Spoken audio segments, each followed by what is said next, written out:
Magandang araw mga bossing, welcome sa Promote PH. So ngayong araw mga boss, nandito tayo sa Dasmariñas, Cavite, kung saan yung bagsakan ng mga surplus unit, yung mga every wagon, Suzuki, Mazda, tsaka Nissan mga boss. Sa mga naghahanap dyan ng minivan, eto ang dami dito mga bossing, nasa 500 units to.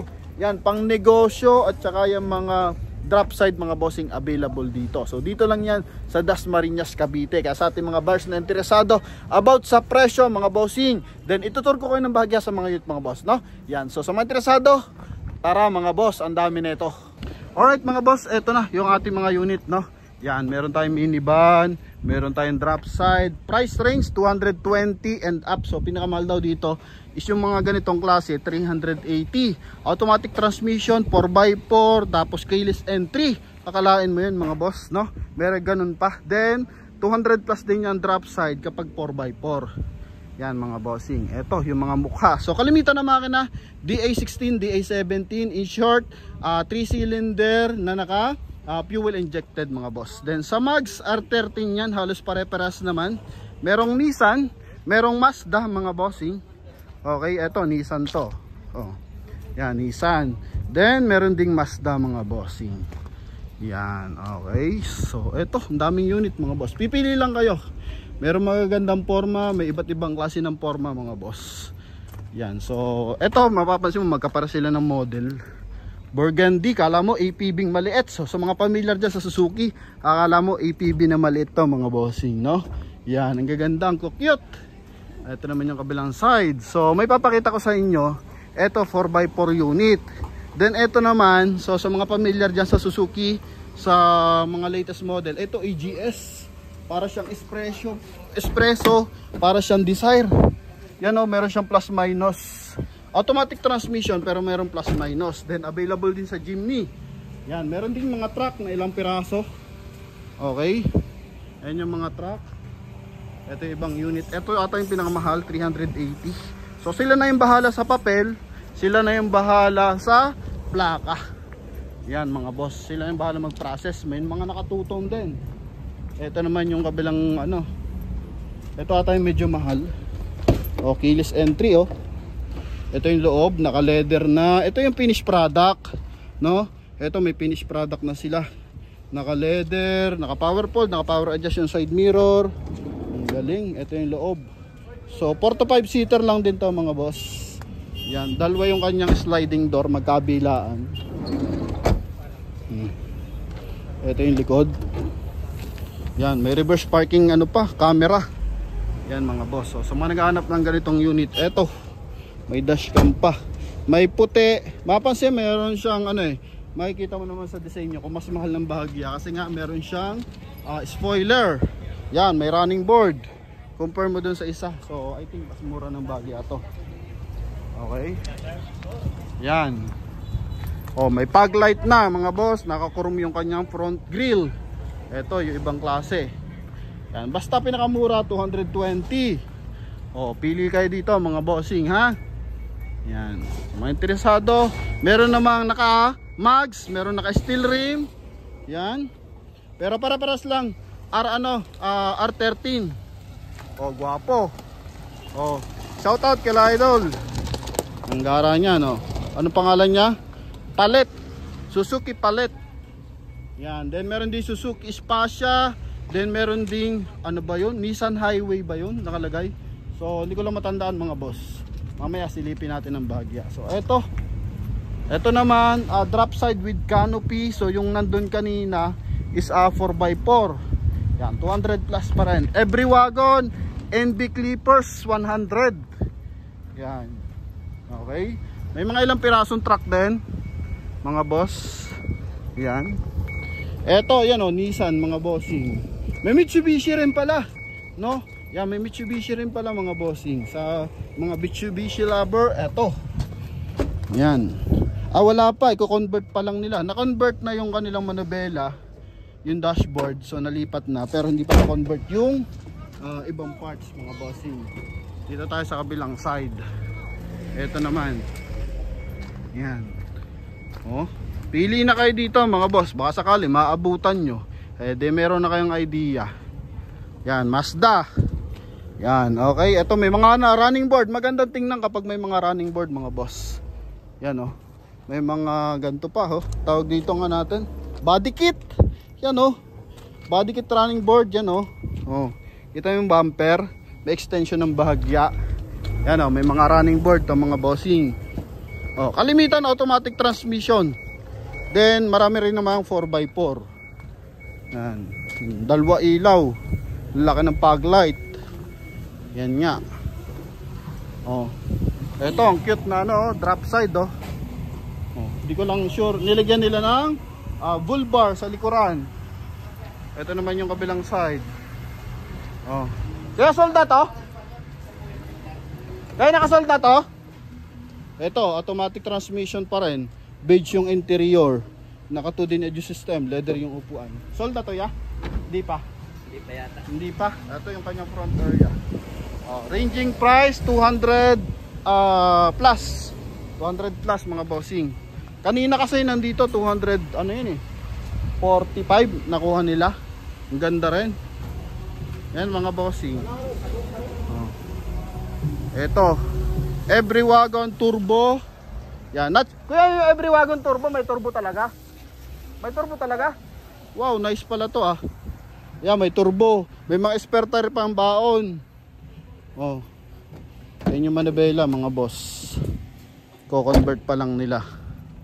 Ito yung kabilang side. Yan mga bossing. Ang dami oh. Usually puro Suzuki. So mapapansin nyo to mga boss. Ito yung diferensya. Pakitaan ko kayo. Ito yung magandang klase. No? So mapapansin mo, ito yung parang top of the line nila. No? Kasi nga meron siyang body kit. Then dito naman wala siyang body kit pero keyless. So maghanap kayo, mas maganda meron ng body kit tapos keyless pa. Yun ang the best. Ano, kasi yun yung pinaka top of the line. Pero kung depende sa mapupusuan nyo, kung okay lang naman sa inyo, walang body kit, may running board to, meron kasing body kit sa harap ito. Yan, o kung gusto nyo, baka pwede namang umalbor nyan o mag-add na lang kayo para makapili kayo ng push start, no? Keyless entry, tapos naka body kit na and naka mugs na also. 13 lang naman lahat ng mugs nyan. Okay, kala mo ipibing maliit oh. Yan, pati kulay. Oh. Power fold, power adjust yung side mirror. Oh, okay. Ito yung likuran, may rin visor pa. Yan, may spoiler. Oh, ito yung likuran. Yan, meron kasing depende sa klase talaga eh, no. Merong wide backdoor panel, meron din namang merong corner pa. Yan. Oh. Yan. So, ito is every wagon. Paras lang siyang every wagon mga boss. Magkaiba lang ng disenyo. Siguro sa year model yan. So year model ranging na ito usually nakikita ko 2016 eh. Siyempre pagdating dito sa Pilipinas, registered na to as 2023-2024. Yan, ito yung drop side. Kahit drop side mga bossing, automatic transmission din. So meron din namang manual. Meron din tayo makikita dito na lamog. Yan, mga lamog yung unit. Meron naman talaga ding sariwa. Ito yung mga latest sa Japan mga boss. Oh. Yan. Rox Highway Star Nissan, made by Nissan. Yan, makikita mo yung kanyang taillight mahahaba na mga boss. Mga formadong taillight na. Keyless entry. Yan, power fold, power adjust na yung side mirror. Oh. May shield guard din. Yan, so lilinisin pa nila to. Okay, pwede naman kayo magpa-reserve dito. Pwede kayo pumunta dito, mamili. Yan. Ang concern lang paano sa mga buyer na malalayo. Yun lang ang concern natin dito eh. No? Mga buyer nating OFW, paano makakuha ng matitinong unit. Yun lang naman mga bossing. Kaya nga tayo nagba-vlog para sa mga buyers nating malalayo eh. Okay? Yan. So, eto yung Highway Star, Suzuki Spacio, no? Tapos Suzuki Palette. Yan. So, pare-paras lang halos ng ano yan, mga bossing. Magkakaiba lang siya ng mga bossing, engine displacement, no? DA16, DA17, not sure pa kung ano iba. Yan oh, meron pa namimili sa baba, mga boss. Tatsagaan nyo lang, maganda pumunta dito bandang hapon, mga bossing. So, location natin, Dasmariñas, Cavite. So, sa Dasmariñas, para madaling puntahan, i-search nyo lang is District Dasmariñas. Okay? SM Molino, kung kayo familiar sa SM Molino, so dire-diretsuhin nyo lang papuntang Paliparan mga boss. And makikita nyo na to sa left side paglampas nyo ng mga bossing, District Dasma. Yan, okay? Yan mga bossing. Marami tayong mga unit dito. Kaya sa ating mga bars na interesado, hoping na makapunta kayo dito mga boss, no? Ang dami, ito sa drops, meron kasi dito ang bumibili, bultuhan, tapos binebenta nila sa probinsya. Yan mga boss. Grabe, oh. Talaga naman. Okay, dati kasi ang capital nito is yung mga surplus capital, alam natin, Cavite talaga. Sa Imos marami niyan. So now, for now kasi umunti na yan. Then ito nga, may mga pumasok na ulit na mga bago. Then si Rusco, yan, sila na lang yung mga nag-assemble, nagpapautang. Then for now dito kasi more on cash transaction. So depende na lang kung may contact kayo sa Asialink, sa Global Dominion, baka approve kayo doon, so pwede kayo mag-loan kung appraise nila.